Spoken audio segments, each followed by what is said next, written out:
హల్లెలూయా. గట్టిగా చెప్పండి యేసయ్యా.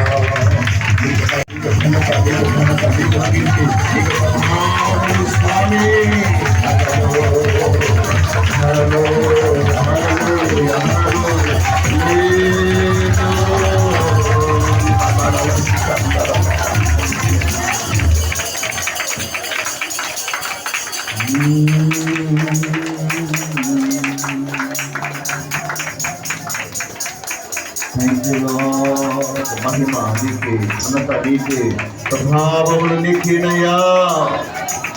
ఎన్నికలైన మా పట్ల మీరు చూపుతున్న కృప, దయ, కన్నికల వాత్సల్యత, కటాక్షము కొరకే స్తోత్రములయ్యా.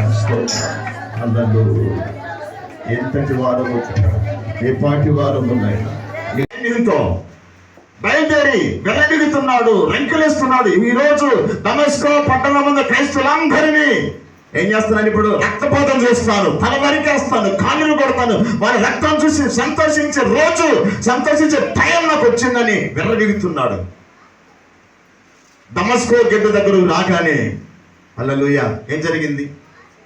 భక్తుల ప్రాంతంలో, భక్తుల మొరలు, భక్తుల రోధనలు దేవుని సన్నిధికి చేరి, భక్తుల కన్నీరు, భక్తుల యొక్క కన్నీటి దారులు, కన్నీటి బొట్టలు, కన్నీటి చుడు దేవుని దగ్గర చేరాయి. ఒక ప్రవాహం వలె, నది ప్రవాహం వలె కొట్టుకొని వచ్చేసి సవులుగా ఉంటున్నటువంటి ఆయనను తాకే అంతే పడిపోయాడు. రెండు కళ్ళు పోయాయి. చావు బతుకులు ఉన్నాడు. ఒక దృశ్యం చూస్తున్నాడు. స్తోత్రం కలుగును. చావు బతుకుల ఉండి మూలుగుతున్నటువంటి ఈ సవులకి ఒక దృశ్యం కనబడుతుంది. స్తోత్రం కలుగును గాక.